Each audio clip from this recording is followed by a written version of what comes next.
Welcome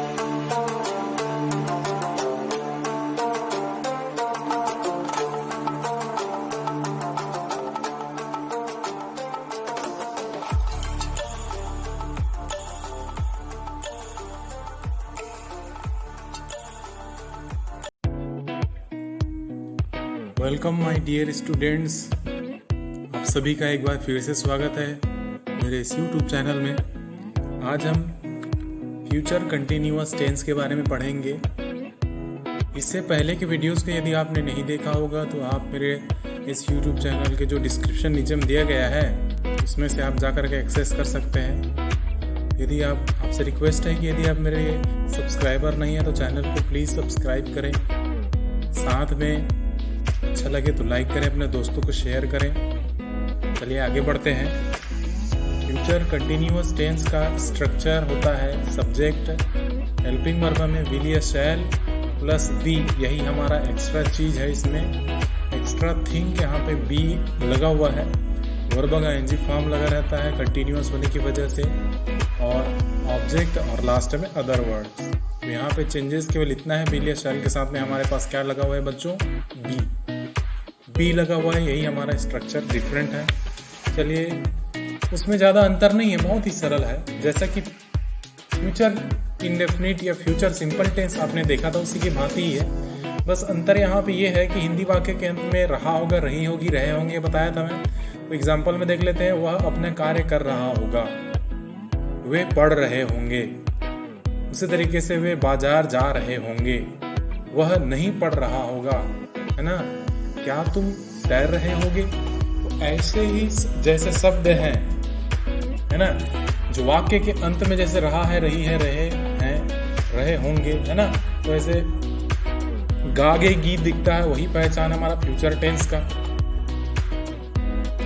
future continuous में तो verb का एनजी फॉर्म लगना ही है। तो ऐसी बातों को ध्यान रखें, पहचानें और उसे लिखने का प्रयास करें, ठीक है। विल बी बस लगाना है, बी ही उसकी पहचान रहती है। तो चलिए आगे बात करता हूँ मैं इसके रूल्स और रेगुलेशंस के बारे में। हम लोग पहले वाक्य का सब्जेक्ट क्या है ये सब पहचानेंगे और समझेंगे कि किसे क्या क्या बोल रहा हूँ, ठीक है।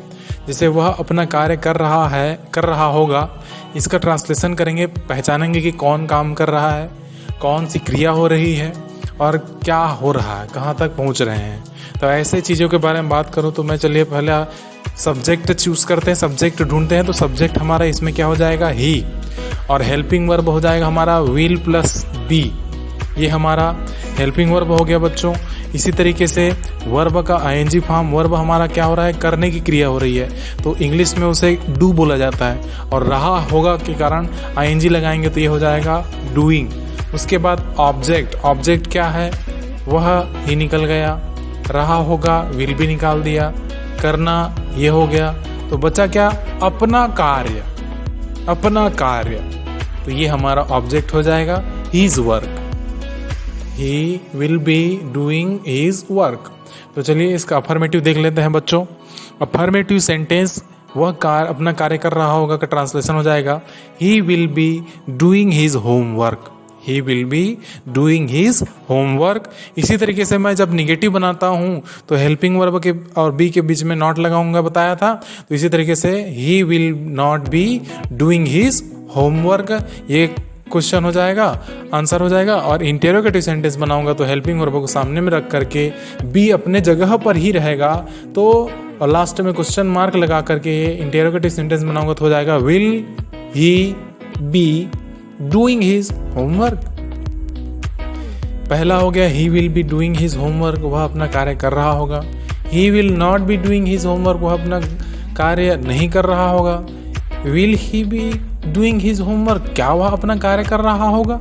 तो ऐसे हमें अफर्मेटिव सेंटेंस, नेगेटिव सेंटेंस और इंटेरोगेटिव सेंटेंस एक वाक्य का बनाना है आपको बच्चों।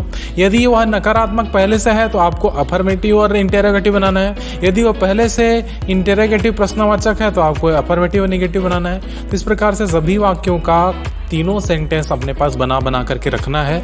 जितनी बार आप प्रैक्टिस करेंगे उतना ही अच्छा होगा, ठीक है। तो आज के फ्यूचर कंटिन्यूअस टेंस के में आज इतना ही। पूरा देखने के लिए थैंक यू वेरी मच। और मैं पहले ही बोला हूँ, शेयर करें, लाइक करें और सब्सक्राइब करना ना भूलें, ठीक है। Okay, thank you. देखने के लिए हमारे चैनल को सब्सक्राइब अभी कर दीजिए।